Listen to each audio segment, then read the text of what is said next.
Picture this. You're waking up on a beautiful Wednesday morning. The birds are singing.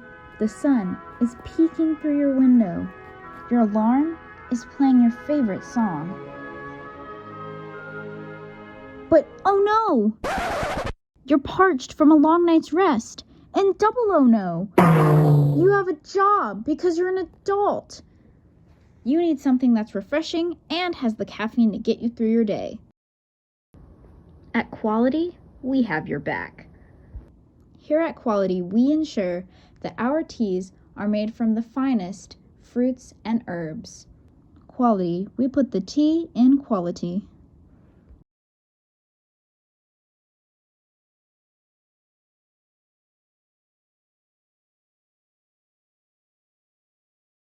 Welcome to your favorite podcast, Speaking of Which. Now you might remember last week's topic.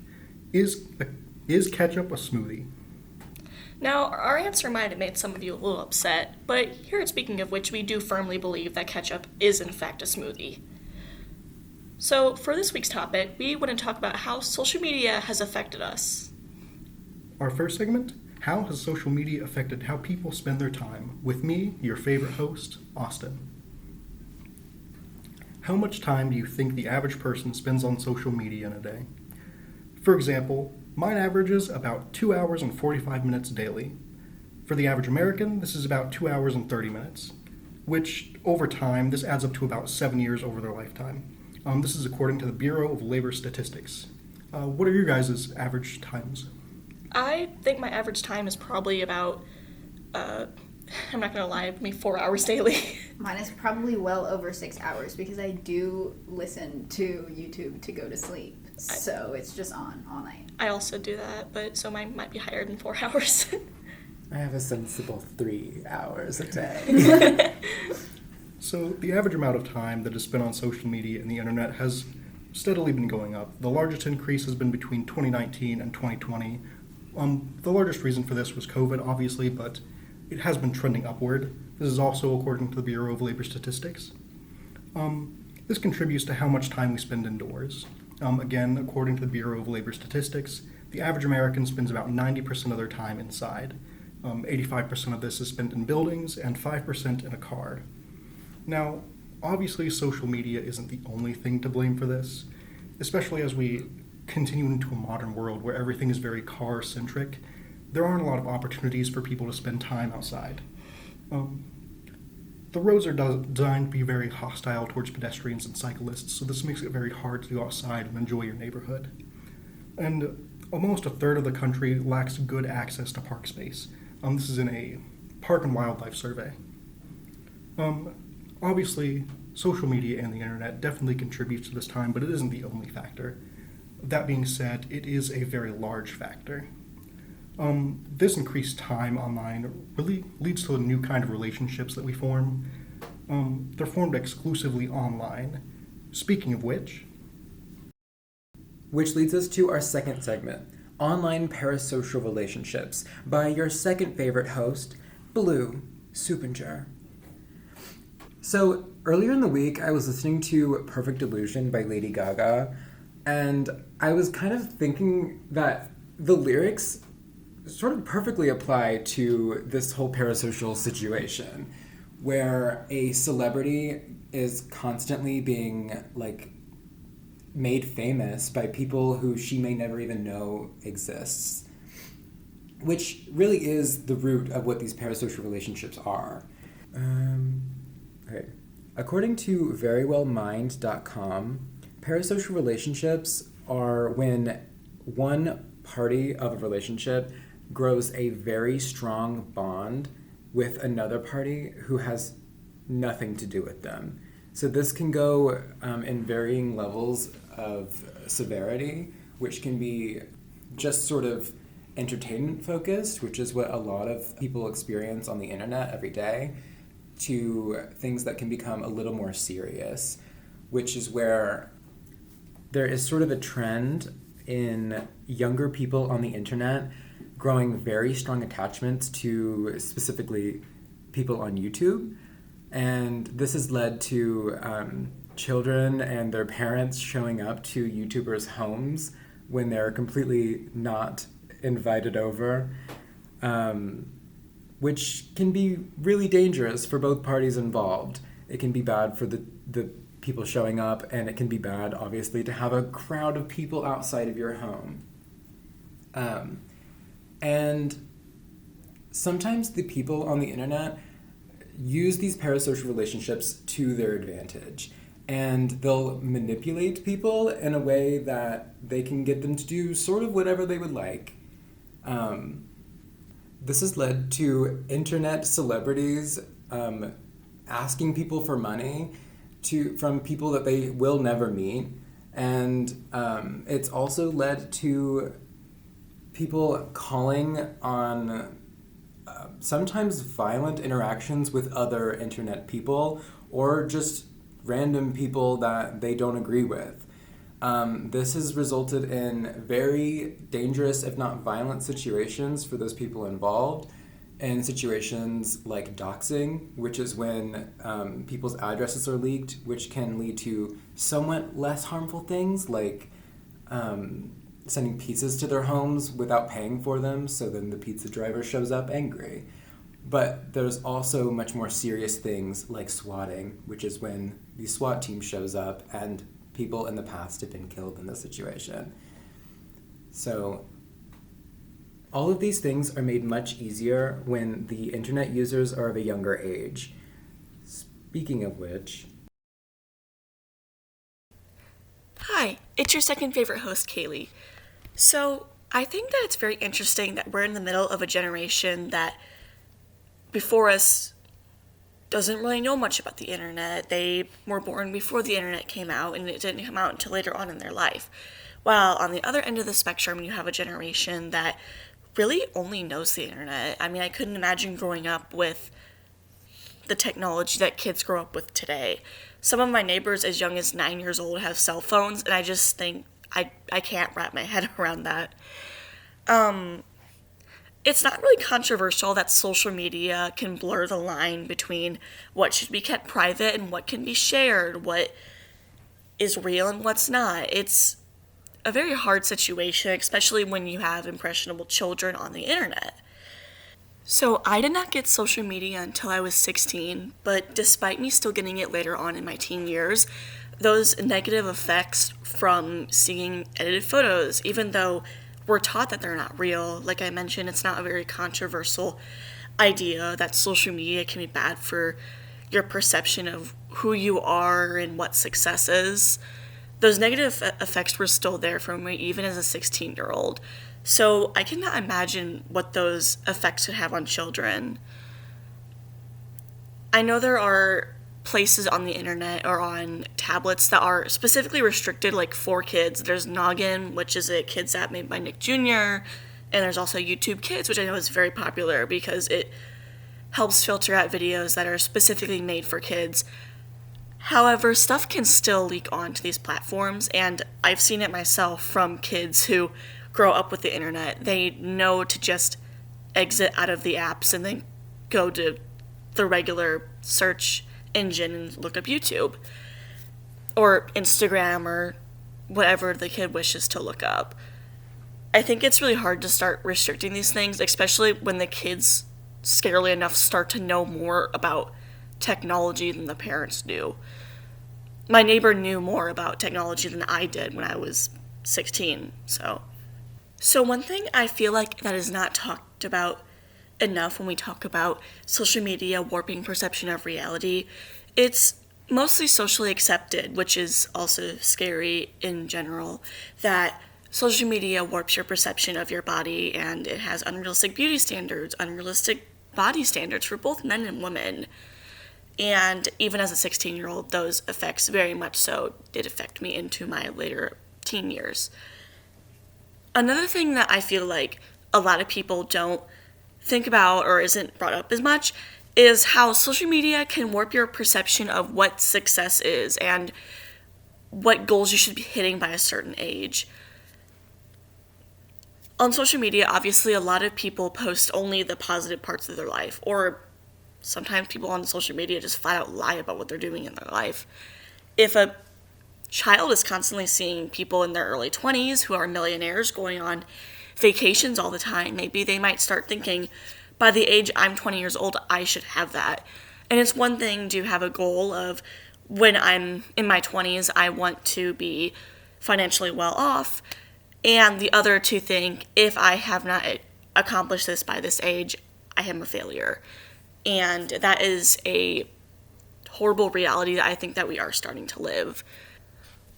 One of my favorite songs by the artist Marina is called Are You Satisfied? And even though I think the song is more so talking about the pressure to be successful as an artist or as a visual artist, I think the song also applies because it talks about the need to constantly feel validated with success. That feeling of failure that comes with it if you do not succeed as fast as you might want yourself to compared to others.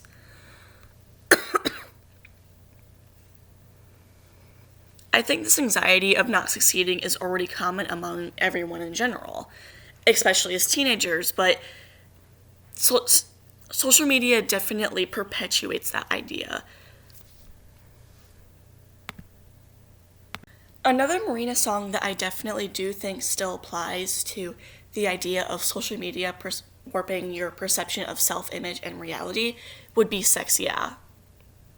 So, although it does not have the same meaning as Are You Satisfied, Sex Yeah talks about the personal feeling that the artist Marina feels to present themselves as evocative for fame. It definitely goes off of that idea that sex sells in Hollywood, and social media is not much different. There's a lot of people on there who think that, or present themselves or their page as more provocative. And like I mentioned earlier, as much as you would like to think that things can be filtered through that are more for kids, a lot of times that type of stuff still leaks onto there. And I cannot imagine how constantly seeing something like that could affect someone growing up, especially a young girl trying to grow up and constantly seeing stuff like that, how that could affect self-image and self-worth and how you see yourself in the mirror when you look at your body. Speaking of which,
Our next topic is the discussion of how social media has affected mental health.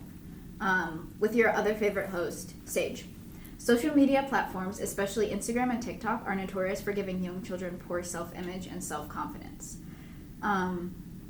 Many magazines have been posting studies, and just news articles have been posting studies about how Instagram particularly makes young teenage girls hate themselves and have terrible body images.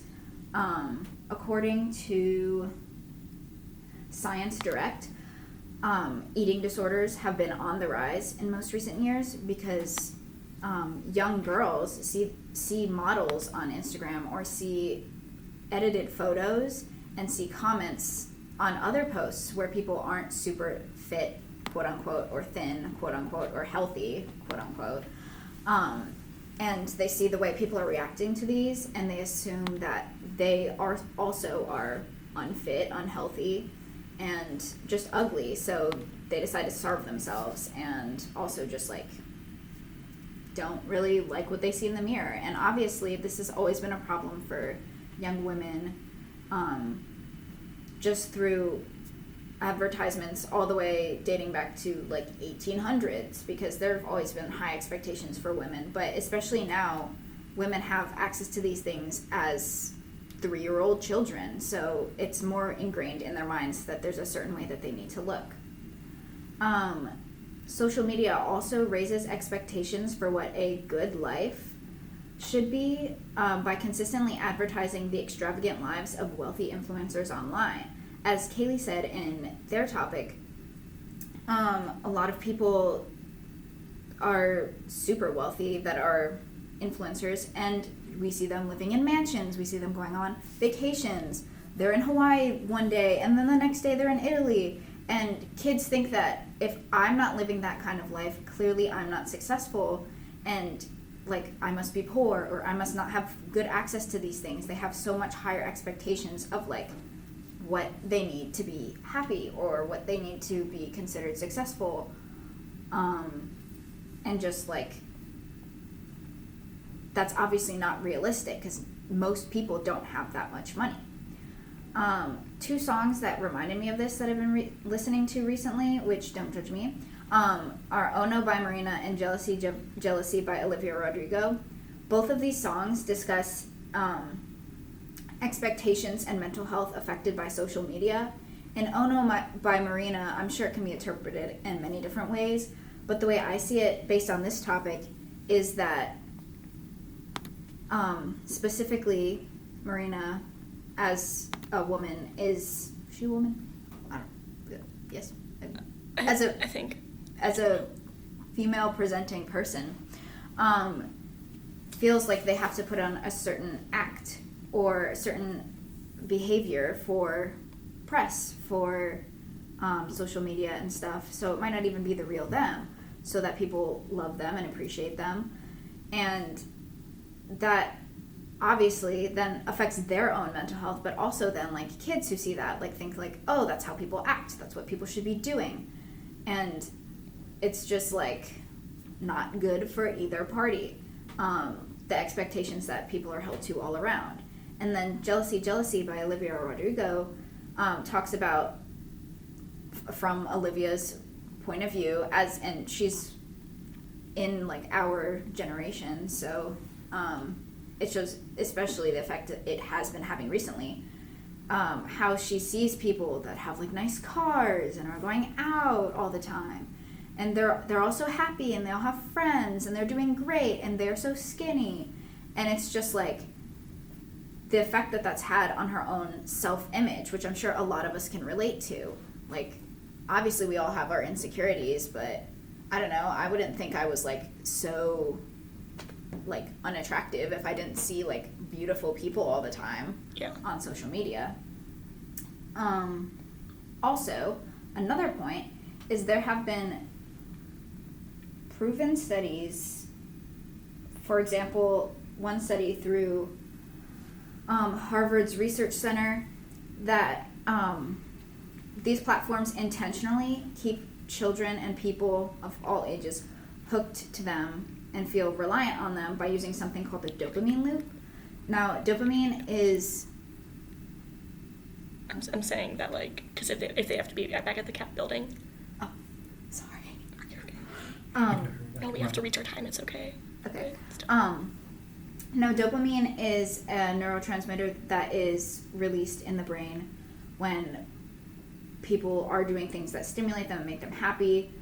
It's associated with sexual relationships, associated with just like friendship, things you enjoy, eating, and now especially it's being associated with social media.